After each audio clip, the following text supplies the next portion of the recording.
Nonsense, ये सब निकम्मे हैं। 6-7 आदमी भी इनसे संभाले नहीं जा रहे, जबकि वो लोग मुसलसल आगे बढ़े चले आ रहे हैं। कार्डिक ने गुस्सीले लहजे में बड़बड़ाते हुए कहा और फिर हाथ बढ़ाकर फोन का रिसीवर उठाया और तेजी से नंबर प्रेस करने शुरू कर दिए। Yes, Rachel club. राब्ता कायम होते ही एक निस्वानी आवाज सुनाई दी। राशेल से बात कराओ, मैं रेड वुल्फ बोल रहा हूँ, कार्डिक ने तेज लहजे में कहा। यस सर, होल्ड ऑन करें, दूसरी तरफ से सहमे हुए लहजे में कहा गया। यस सर, मैं राशेल बोल रहा हूँ सर। चंद लम्बों बाद राशेल की इंतहाई मुअद्दबाना आवाज सुनाई दी। क्या फोन महफूज है? कार्डिक ने कहा। यस जी, राशेल ने जवाब देते हुए कहा। तुम्हें गार्ड के बारे में इत्तला मिली है? कार्डिक ने पूछा। बॉस गार्ड के बारे में कैसी इत्तला चीफ? राशेल के लहजे में हैरत थी। इसका मतलब है कि तुम्हें इत्तला नहीं दी गई, कार्डिक ने कहा और फिर उसने इमरान और उसके साथियों के बारे में तफसील बताने के साथ साथ ओकले की तरफ से मिलने वाली रिपोर्ट के खास खास पॉइंट बता दिए। ओ चीफ, इसका मतलब है कि वो मेरे बारे में जानते हैं। फिर तो मुझे मोहतात होना पड़ेगा, राशेल ने कहा। नहीं, मैंने उन्हें ट्रैप करने के लिए एक प्लान बनाया है। मुझे मालूम है कि वो हर हालत में तुम्हें कवर करने की कोशिश करेंगे। मैं चाहता हूँ कि तुम उन्हें अपनी आबदोश में बिठाकर हॉबर्ट पहुंचा दो। उन्हें कहना यही कि तुम उन्हें कोटामो ले जा रहे हो, लेकिन तुमने उन्हें हॉबर्ट ले आना है। तुम्हारी आबदोश में इंतहाई जदीद किस्म के आलात नस्ब है और ये लोग सीक्रेट एजेंट हैं, साइंसदान इंजीनियर नहीं है, इसलिए उन्हें मालूम ही ना हो सकेगा कि तुम कहाँ जा रहे हो। इसके अलावा जब तुम्हारी आबदोश रवाना हो तो तुमने स्पेशल कॉशन दे देना है। मैं उसी वक्त हॉबर्ट पहुंचाऊंगा और मैं उनसे हॉबर्ट में निमट लूंगा। इस तरह उनसे हमेशा के लिए पीछा छूट जाएगा, क्योंकि गार्ड की मौत के बाद मैं इस नतीजे पर पहुंचा हूं कि ये लोग तुम्हारे बस के नहीं है, उनसे मैं ही निमट सकता हूं। गार्डिक ने कहा। आपका मतलब है मैं उनसे ताउन करूं? राशेल ने हैरत भरे लहजे में कहा। हाँ, लेकिन इस तरह कि उन्हें किसी किस्म का शक न पड़ सके।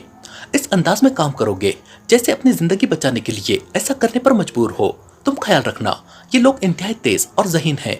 अगर तुम्हारी अदाकारी में मामूली सा भी झोल हुआ तो ये समझ जाएंगे कि ये सब कुछ उन्हें ट्रैप करने के लिए किया जा रहा है, कार्डिक ने कहा। ठीक है चीफ, मैं समझ गया हूँ, आप बेफिक्र रहे। जैसा आपने हुक्म दिया है वैसा ही होगा, राशेल ने जवाब दिया। रवानगी के वक्त स्पेशल कॉशन जरूर देना, कार्डिक ने कहा। यस चीफ, दूसरी तरफ से कहा गया और कार्डिक ने रिसीवर रख दिया। उसके चेहरे पर अब इत्मीनान के तासुरात थे, क्योंकि उसे मालूम था कि राशेल अब उन्हें हॉबर्ट ले आएगा और जहां से ये लोग किसी सूरत भी बचकर न जा सकेंगे। इमरान अपने साथियों समेत क्रैकऑन के आबदोश में मौजूद था। जवानों को इमरान साथ न लाया था, क्योंकि अब जिस मिशन पर वो जा रहे थे वहाँ जवानों का कोई काम न था, इसलिए जवानों को इमरान ने टाक से वापस पाकिस्तान जाने का कह दिया था। आबदोश में वाकई इंतहाई जदीद तरीन आलात नस्ब थे। इमरान कैप्टन शकील के साथ ऑपरेशन रूम में मौजूद था, जबकि बाकी साथी दूसरे कमरे में थे। राशेल आबदोश को चला रहा था। इमरान अपने साथियों समेत जब राशेल के क्लब पहुंचा तो राशेल उस वक्त अपनी रिहाइशगाह पर था, लेकिन गार्ड के हवाले ने वहां खुलजा सिमसिम जैसा काम किया था और इमरान और उसके साथियों को फौरन ही बगैर किसी पूछ-गछ के राशेल के रिहाइशगाह पर पहुंचा दिया गया था। वहां राशेल अपने 2 मुलाजिमों के साथ मौजूद था। इमरान के साथियों ने उन दोनों मुलाजिमों को हलाक कर दिया और राशेल को बेहोश कर दिया गया और फिर राशेल को बांधकर जब होश में लाया गया तो इमरान ने देखा कि राशेल एजेंट न था, बल्कि वो दरअसल इंजीनियर था और उसे फील्ड का कोई तजुर्बा न था। इसलिए मामूली से तशद्दुद के बाद राशेल उनके अहकामात मानने पर आमादा हो गया था। इमरान ने उसे इस अंदाज में धमकाया था कि राशेल को अपनी मौत यकीनी नजर आने लग गई थी और राशेल ने यकीनी मौत को सामने देखते ही मुकम्मल तौर पर हथियार डाल दिए थे। अलबत्ता इमरान ने गार्ड वाले तजुर्बे की वजह से बेहोशी के दौरान राशेल के दांतों में जहरीले कैप्सूल की मौजूदगी को चेक कर लिया था। ऐसा कोई कैप्सूल उसके दांतों में मौजूद न था। इससे भी इमरान समझ गया था कि राशेल फील्ड का आदमी नहीं है। फिर राशेल इमरान और उसके साथियों को अपनी रिहाइशगाह से वहां ले आया जहां क्रैकऑन की आबदोश मौजूद थी। इमरान ने उसे आबदोश के अमले को काम करने से मना कर दिया था, इसलिए इस वक्त आबदोश में राशेल और इमरान के साथी ही मौजूद थे और कोई आदमी न था। इमरान ने राशेल को बता दिया था कि कैप्टन शकील को आबदोश की ट्रेनिंग हासिल है, इसलिए वो उसकी मदद करेगा। और वाकई कैप्टन शकील ने राशेल की मदद की थी, जिसके नतीजे में वो इस वक्त समंदर के अंदर सफर कर रहे थे। मेरा ख्याल है राशेल कि तुम्हें अपनी जिंदगी प्यारी नहीं है, अचानक इमरान ने सर्द लहजे में कहा। तो कैप्टन रूम में मौजूद राशेल के साथ साथ कैप्टन शकील भी चौंक पड़ा। जी, क्या मतलब? मैं तो आपके अहकामात की तामील कर रहा हूँ, राशेल ने घबराए हुए लहजे में कहा। मैंने तुम्हें हुक्म दिया था कि तुम आबदोश को कोटामो जजीरे की तरफ ले जाओ, लेकिन तुम्हारी आबदोश का रुख हॉबर्ट की तरफ है, इमरान ने इंतहाई सर्द लहजे में कहा। और मैंने आपको पहले ही बताया था जनाब कि आबदोस को पहले हॉबर्ट ले जाना होगा, फिर वहां से बाकायदा इजाजतनामा हासिल करना होगा, उसके बाद ही हम कोटामो पहुंच सकते हैं। वरना तो वहां ऐसे इंतजामात हैं कि आबदोस किसी सूरत भी वहां नहीं पहुंच सकती, बल्कि अगर वो चाहें तो आबदोस की मशीनरी को एक लम्हे में जाम भी कर सकते हैं और उसे तबाह भी किया जा सकता है। राशेल ने कहा, लेकिन मैंने तुम्हें जवाब में कहा था कि हम हर सूरत में कोटामो पहुंचना चाहते हैं। इमरान ने कहा, आपने तो कहा था, लेकिन जनाब ऐसा मुमकिन ही नहीं है। आप बेफिक्र रहे, मैं खुद जाकर इजाजतनामा ले आऊंगा और फिर हम इत्मीनान से कोटामो पहुंच जाएंगे। जब मैंने कह दिया कि मैं आपके साथ मुकम्मल ताउन करूंगा तो यकीन रखे कि मैं वाकई मुकम्मल ताउन करूंगा। राशेल ने कहा, लेकिन हम तुम्हें अकेला वहां नहीं भेज सकते और हम बहरहाल अजनबी हैं और हमें यह मालूम है कि हॉबर्ट में भी इंतहाई सख्त हिफाजती इंतजामात हैं। इमरान ने कहा, आप दुरुस्त कह रहे हैं, वहाँ वाकई इंतहाई सख्त इंतजामात हैं, लेकिन आबदोस के लिए नहीं, आम लॉन्चों और इस्तीमरों वगैरह के लिए हैं। और फिर हॉबर्ट में तो बैरक नुमा इमारतें हैं, वहाँ 10 के करीब आदमी होंगे। आप बहरहाल अक्रीमी हैं, आप बेशक मेरे साथ वहाँ चले जाए। मेरे साथ होने की वजह से कोई आप पर उंगली तक न उठाएगा और मैं उन्हें यही कहूँगा कि आप इंजीनियर हैं और अक्रीमिया से आए हैं और हेडक्वार्टर के हुक्म पर आपको कोटामो पहुँचाना है। फिर वो कंप्यूटर कार्ड मिल जाएगा जिसके बाद हम वहाँ पहुँच सकेंगे। राशेल ने कहा, लेकिन वो तस्दीक नहीं करेंगे। इमरान ने कहा, नहीं जनाब, मेरी मौजूदगी की वजह से ऐसी कोई बात नहीं होगी, लेकिन उस कार्ड के बगैर हम कुछ नहीं कर सकेंगे। राशेल ने जवाब दिया, ठीक है। इमरान ने कहा तो राशेल ने इस बात में सर हिला दिया। आबदोस खासी तेज रफ्तारी से आगे बढ़ी चली जा रही थी। वैसे इमरान ने चेक कर लिया था, वाकई इस आबदोस में इंतहाई जदीद तरीन आलात नस्ब थे और बास आलात तो ऐसे थे जिनके बारे में इमरान को भी मालूम नहीं था। इमरान ने उनके बारे में अलबत्ता राशेल से पूछा था तो राशेल ने इतना बताया था कि इन आलात की वजह से खुसूसी रेस का आबदोस पर असर नहीं होता। वैसे उनकी साख्त के बारे में खुद भी ला इल्म था। हम कितनी देर में हॉबर्ट पहुंचेंगे? इमरान ने कहा, सिर्फ 1 घंटा लगेगा जनाब। राशेल ने जवाब दिया। इमरान ने इस बात में सर हिला दिया और फिर वाकई तकरीबन 1 घंटे बाद वो हॉबर्ट जजीरे के करीब पहुंच गए। स्क्रीन पर सतह समंदर से साहिल का चारों तरफ का मंजर नजर आ रहा था। जजीरे के करीब पहुंचने पर राशेल आबदोस को सतह समंदर पर ले गया और सतह समंदर पर पहुंचकर आबदोस जजीरे के करीब पहुंचकर रुक गई। आइए जनाब, राशेल ने कहा और कुर्सी से उठने लगा। इमरान और कैप्टन शकील भी सर हिलाते हुए उठ खड़े हुए। आउटडोर ओपन कर दूं, राशेल ने कहा और झुककर एक बटन प्रेस कर दिया और फिर जैसे ही उस बटन को प्रेस किया गया, अचानक कैप्टन रूम में सरर की आवाज के साथ ही यकलक नीले रंग का तेज धुआं पलक झपकने में फैल गया। फिर इससे पहले कि इमरान चौंकता, उसका जहन किसी लट्टू की तरह घूमना शुरू हो गया। इमरान ने अपने आप को संभालने की कोशिश की, लेकिन बेसूद। उसका जहन इस कदर तेजी से तारीकी में डूब गया जैसे कैमरे का शटर बंद होता है। फिर जिस तरह गुप अंधेरे में अचानक रोशनी होती है, उसके तारीक जहन में भी रोशनी हुई और फिर ये रोशनी मजीद तेज होती चली गई और इमरान की आंखें खुल गई। पूरी तरह होश में आते ही इमरान ने देखा कि उसका जिस्म एक कुर्सी पर मौजूद है। उसके हाथ उकब में रस्सी से बंधे हुए थे। उसने इधर उधर नजरें घुमाई तो उसके मुंह से बेख्तियार एक तवील सांस निकल गया।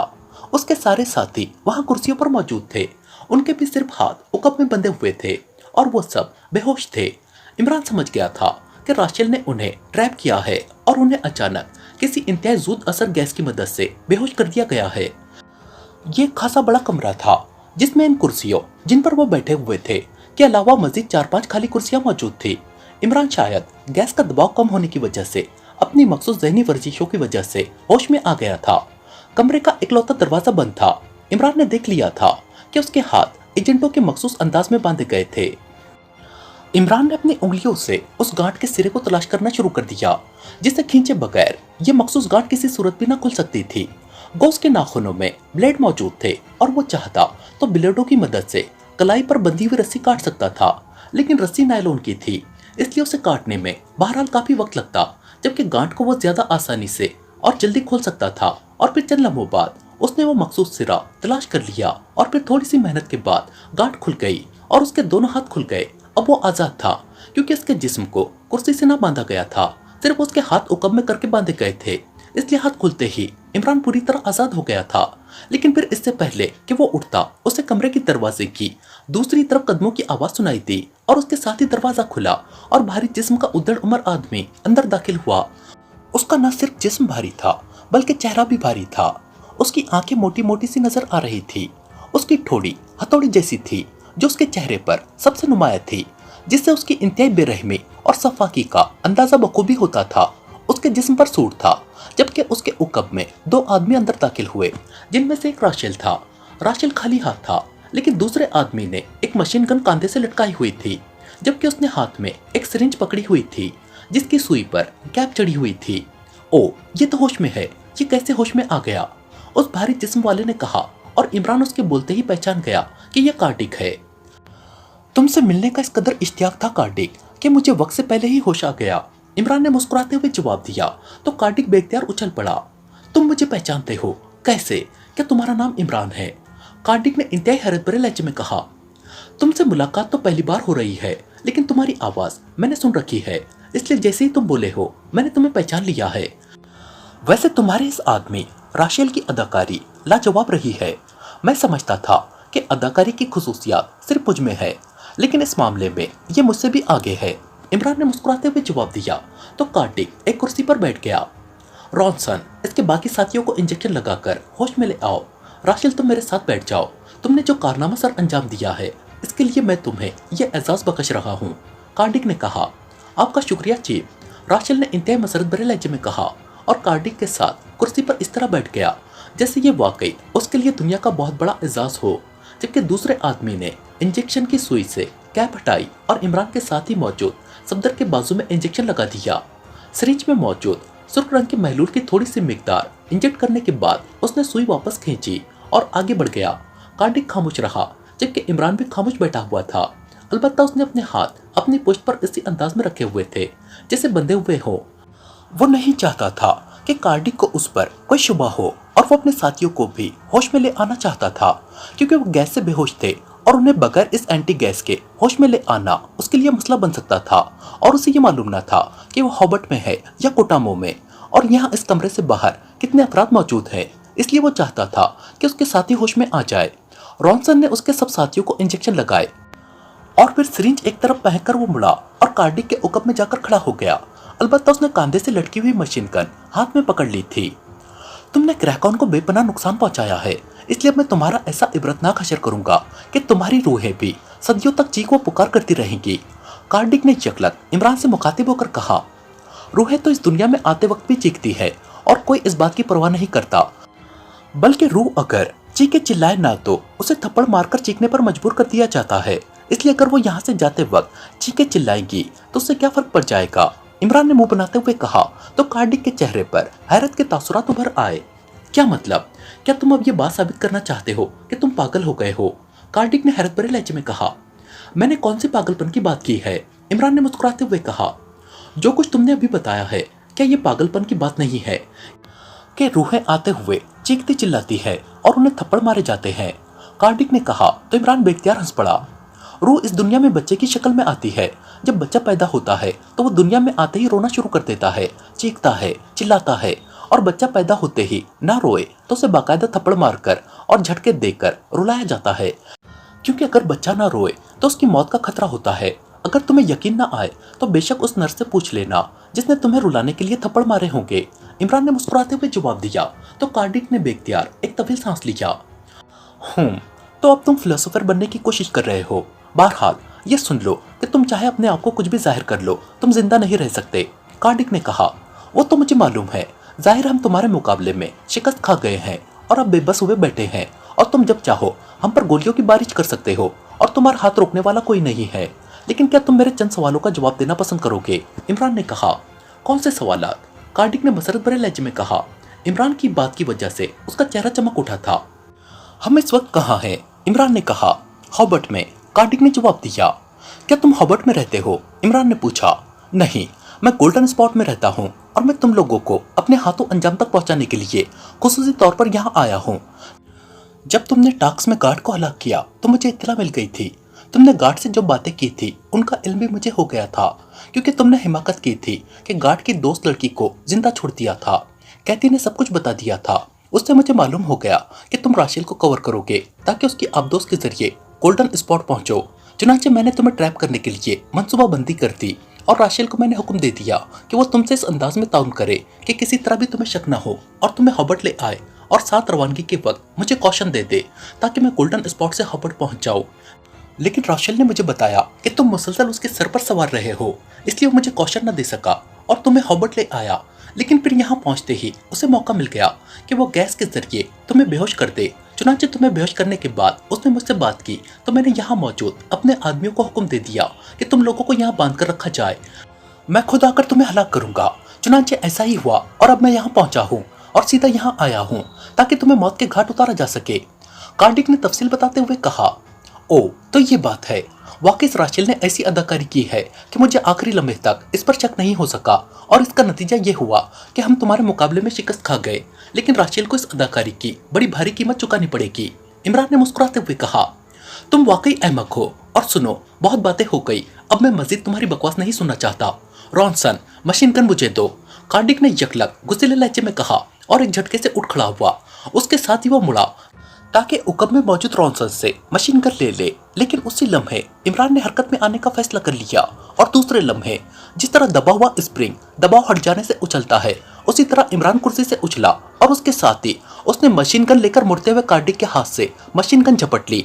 लेकिन फिर इससे पहले कि इमरान उछलकर एक तरफ हटता, कार्डिक का जिस्म कमान की तरह झुका और दूसरे लम्हे इमरान हवा में उछलता हुआ एक धमाके से फर्श पर जा गिरा, जबकि उसके हाथों में मौजूद मशीन गन उड़ती हुई एक तरफ जा गिरी।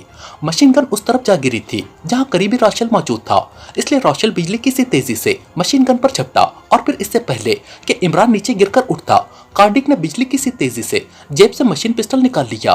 लेकिन फिर उसे मशीन पिस्टल चलाने की मोहलत न मिल सकी। इमरान इस दौरान एक बार फिर किसी गेंद की तरह उछलकर कार्डिक से टकराया और कार्डिक चीखता हुआ पुश्त के बल नीचे जमीन पर जा गिरा। इस बार उसके हाथ से मशीन पिस्टल निकलकर कमरे के कोने में जा गिरा था और जैसे ही राशेल मशीन गन पर झपटा, सफदर ने उछलकर पूरी कुव्वत से उसकी पसलियों में लात जमा दी और राशेल चीखता हुआ किसी फुटबॉल की तरह एक धमाके से दीवार से जा टकराया था। मशीन पिस्टल जैसे ही कार्डिक के हाथ से निकला, रॉनसन उस पर झपट पड़ा। लेकिन इससे पहले कि वो उसे उठाता, तनवीर की लात पूरी कुव्वत से उसके जबड़े पर पड़ी और वो चीखता हुआ साइड दीवार से टकराकर फर्श पर गिरा ही था कि तनवीर ने दूसरी लात जमा दी और कमरा रॉनसन की इंतहाई कर्बनाक चीख से गूंज उठा। उधर इमरान कार्डिक को नीचे गिराकर कलाबाजी खाकर सीधा हुआ तो उसके हाथ में मशीन गन मौजूद थी और उसके साथ ही कमरा मशीन गन की रेट रेट और इंसानी चीखों से गूंज उठा।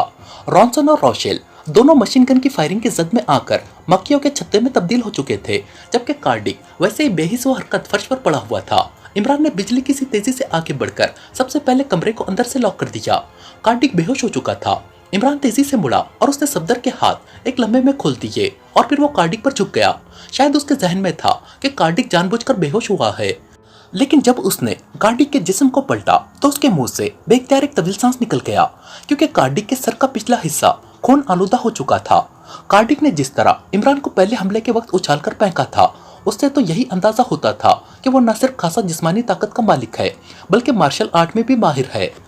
लेकिन इमरान के दूसरे हमले के बाद वो नीचे गिरा तो ईंटों के बने हुए खुरदरे फर्श की एक उभरी हुई ईंट पर उसका सर का पिछला हिस्सा पूरी कुव्वत से टकराया था और यही जर्ब उसके फौरी बेहोशी और उसके सर के उगबे हिस्से के खून आलूदा होने की वजह बनी थी।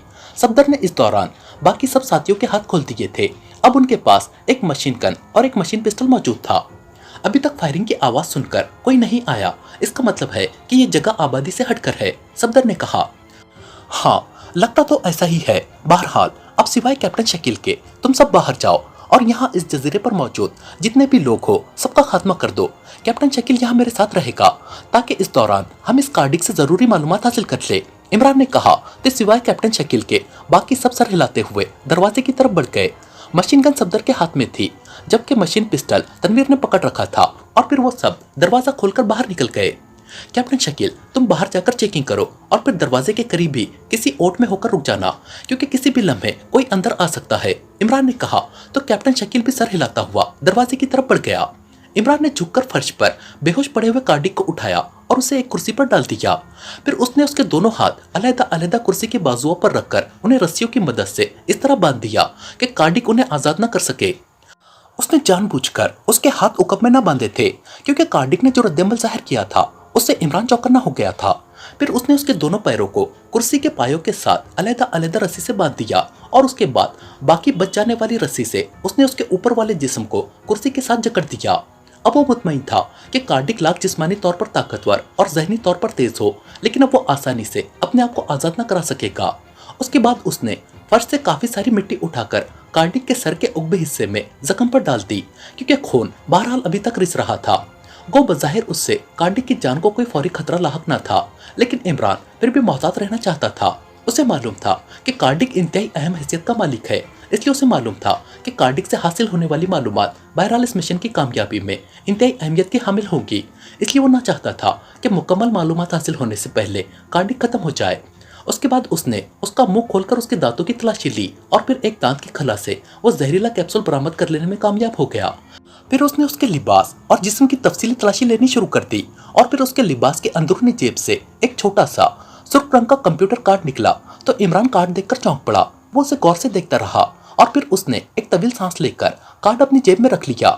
कार्ड देखकर इमरान समझ गया था कि कोटामो में रहने के लिए हर आदमी के पास उसका मखसूस कार्ड होना जरूरी है और ये कार्ड यकीनन कार्डिक का जाती कार्ड था। लेकिन बहरहाल इतना तो वो जानता था कि स्टीमर पर सप्लाई ले जाने वाले और आबदोस में जाने वालों के कार्ड भी यकीनन बनाए गए होंगे। इसलिए वो तेजी से एक तरफ पड़े हुए राशिल की लाश की तरफ बढ़ा और उसने उसकी तलाशी लेनी शुरू कर दी और चंद लम्हों बाद राशिल की जेब से भी वो कंप्यूटर कार्ड बरामद कर लेने में कामयाब हो गया। इमरान ने उस कार्ड को भी गौर से देखा और फिर उसे भी अपनी जेब में रख लिया। उसके बाद आगे बढ़ा और उसने कुर्सी पर बंधे हुए लेकिन बेहोश कार्डिक की नाक और मुंह दोनों हाथों से बंद कर दिए। चंद लम्हों बाद जब कार्डिक के जिस्म में हरकत के तासुरात नमूदार होने लगे तो इमरान ने हाथ हटाए और सामने रखी हुई कुर्सी पर बैठ गया जिस पर पहले कार्डिक बैठा हुआ था। थोड़ी देर बाद कार्डिक ने कराहते हुए आंखें खोल दी। फिर जैसे ही उसका शऊर पूरी तरह बेदार हुआ तो उसने बेख्तियार उठने की कोशिश की, लेकिन जाहिर है बंधा हुआ होने की वजह से वो उठने की बजाय सिर्फ कसमसा कर ही रह गया। उसके चेहरे पर इंतहाई हैरत के तासुरात उभर आए थे और उसकी नजरें इमरान पर जमी हुई थी। सर में दर्द तो हो रहा होगा चीफ कार्डिक साहब, लेकिन मजबूरी है, यहाँ फर्स्ट एड बॉक्स नहीं है, वरना मैं तुम्हारी मरहम पट्टी कर देता, इमरान ने मुस्कुराते हुए कहा।